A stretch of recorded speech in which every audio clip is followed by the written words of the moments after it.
Hello mga karepa, ito nga pala yung karugtong ng video natin na nasa Budapest pa rin tayo. Kaya tara mga karepa, samahan nyo kami maglibot at magpicture kahit 5 minutes lang. Dito nga dali-dali kami bumaba lahat at excited na sa paglalakad. Pagpasensya nyo na mga karepa, ngayon lang ako sinakapunta dito. Kaya ayun, sobrang excited talaga. Kahit yung mga kasama ko sa likod, excited na rin para magpicture-picture dito sa lugar ng Budapest. Sabi daw kasi nila, marami daw pwede ditong puntahan at pasyalan. Pero dahil nga 5 minutes lang ang binigay sa aming oras para makalibot at makapag-picture-picture, ito muna ang lugar na mapupuntahan natin ngayon. At habang nag-vlog nga ako, nasa likod ko si parang Jeric, nandito rin si parang Jason, si parang Rag, at ayun mga repa, sumunod pa si parang Aljul. At sa wakas, nandito na rin tayo mga repa. At welcome sa napakagandang Heroes Square dito sa may Hungary, Budapest. So yan mga repa, dito tayo sa may Budapest. Let's go! Kasama natin mga tropa natin. Lilipat tayo kaso meron pang wala naman nalagay tool. Ay lilipat. Oh, tara. Wala. Yan na. Sarap. Gede!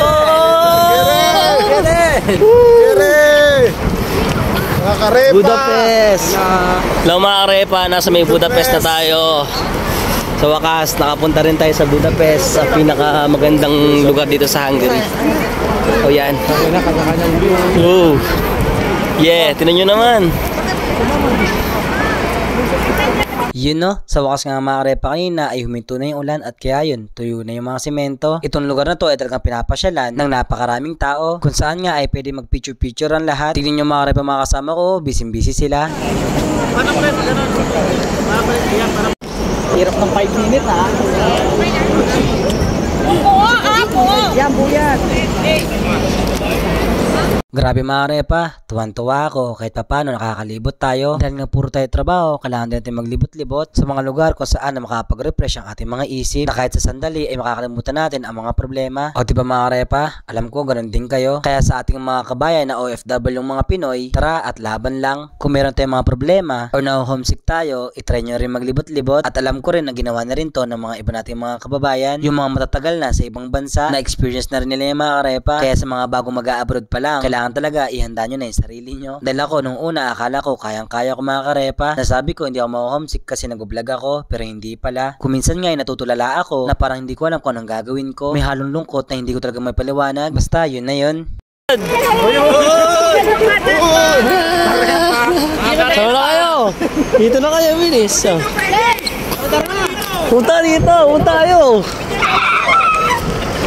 Pilipino! Hey. Vlog yan, vlog? Oh, vlog yan tol, vlog. Dito na kami sa yan, oh. Let's go! Yun na po, Justin! Tara!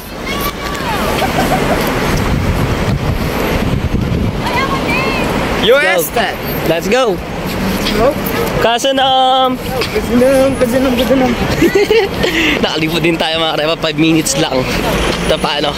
Alam mga karepa, yung mga kasama ko tapos na yung 5 minutes pero ito, picture pa rin. Mga Pinoy talaga, no? Mga kasama, bilis-bilisan nyo na, baka maiwan tayo ng bus. Dahil nga nakapag-picture na ako ng marami kanina, naglakad na ako at pabalik na ako sa may bus. Okay na yun mga karepa, kahit 5 minutes lang, at least nakalibot kami at nakapag-picture kahit papano. Sa susunod ng mga karepa, makakapaglibot na kami sa mga pasyalan dito sa may Budapest. Sa ngayon ay tiis-tiis muna, trabaho muna tayo mga karepa, kailangan mag-ipon. Siya nga pala mga karepa, kasama ko nga pala si Ate Aiza. Yan ate, nakasama ka naman sa vlog ko. Dito nga dali-dali kami umakyat sa may bus. Malapit na kasing umalis, baka maiwanan pa tayo. Hindi pa naman natin alam kung paano pumunta at bumalik sa aming accommodation. O yan na mga karepa, pauwi na kami. Pero bago matapos ang video na to, meron tayong shoutout. Shoutout po sa ating kabalen na si Sir Michael Yabut. At meron pa po tayong isang kabalen. Shoutout din po kay Sir Brian Sadsad. At syempre, shoutout din po sa kanyang pamangkin na vlogger din na si Ishika Vlog. Sana isuportahan din po natin sila. Maraming salamat po sa panonood mga karepa.